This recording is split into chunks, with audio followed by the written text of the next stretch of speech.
Welcome to The Explainer. Today, we're jumping into a really fascinating hypothetical. We're looking at a scenario set in 2025, where a full-on trade war takes a turn that pretty much nobody saw coming. Let's get right into it. So this is the big question at the heart of the story we're exploring today. Just imagine a country rolling out what they think is an economic master plan, a weapon designed to crush their biggest rival, only to see it blow up in their face, strengthening that very rival while their own economy starts to stagger. That's the wild reversal we're going to break down. Okay, so let's set the scene. The year is 2025.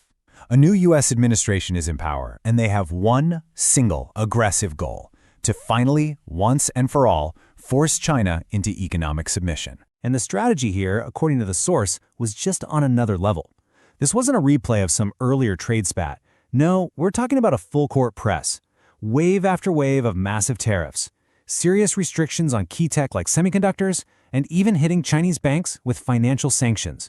The message couldn't have been clearer. America was going for a total economic divorce from China. Now, the thinking in the West, at least according to this narrative, was that this had to work. The widespread prediction was that this level of economic pressure would be absolutely crippling for China.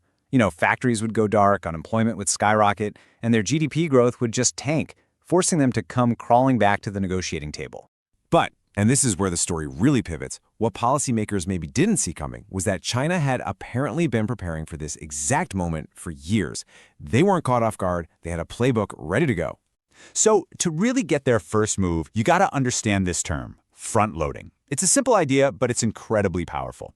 Basically, if you know that prices on your stuff are about to shoot way up because of tariffs, what do? You ship every single thing you possibly can before those tariffs kick in. And that is exactly what China did. But look, front-loading was just step one. It was the immediate defense. At the exact same time that Chinese factories were working 24/7 to get goods to the U.S., they were also launching two other massive plays: pivoting their trade to totally new markets and pouring fuel on their own domestic economy to get people spending at home. And you have to see, this was all part of a much bigger long-term vision. The Belt and Road Initiative, which many had criticized, suddenly became this super strategic pipeline to redirect trade to dozens of other countries. And at the same time, with U.S. tech sanctions looming, Beijing just dumped unbelievable amounts of money into its own chip industry, shooting for total self-reliance. They weren't just reacting, they were building an entirely parallel system. So this brings us to the real climax of this story. For months, the whole world is watching, just waiting for the Chinese economy to finally crack under the pressure. But the economic signals coming out were, well, they were confusing.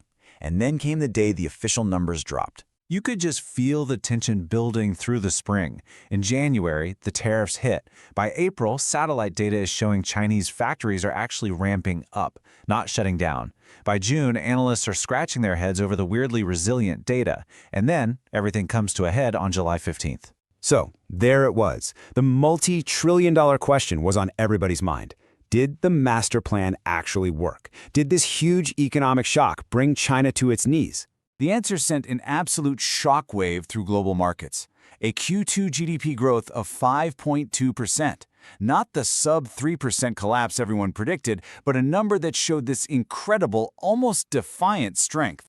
And look, even the more cautious experts, like this economist from Société Générale, had to acknowledge what had just happened. Sure, there were challenges ahead, but the key takeaway was that China had weathered that initial knockout blow way better than anyone in the West thought possible. And as you can imagine, a number like that had consequences. The fallout was immediate, and it created two completely different realities in the U.S. and in China. I mean, the contrast was just stark. While Chinese stock markets were soaring on the news, U.S. markets started to stumble. While China was seeing a huge boom in domestic spending, American shoppers were getting hit with rising prices and empty shelves because of the tariffs. And pretty soon, consumer confidence in the U.S. really started to crack. And you better believe the rest of the world was watching this unfold. Seeing China's resilience, countries all over, especially in Southeast Asia, and even some frustrated U.S. allies, started to deepen their own economic ties with Beijing. They were looking for stability, trying to depend less on a U.S. market that suddenly looked pretty volatile. So what's the big picture here? What does all this mean in the long run? Well, according to this scenario, the failed trade war didn't just fail, it actually hit the accelerator on some huge shifts in the global economic order. And the long-term ripple effects were massive. You see the world start to fracture into these separate economic blocs, with China as the clear center of a new, powerful one. The whole effort to cut China off from technology ironically forces them to innovate even faster. The yuan starts to look like a more serious alternative to the US dollar. And back in the States, that promise of bringing manufacturing home just doesn't happen, leaving regular consumers stuck with the bill for higher prices. And that really brings us to the final crucial thought here. This whole hypothetical 2025 scenario, it's really a powerful cautionary tale.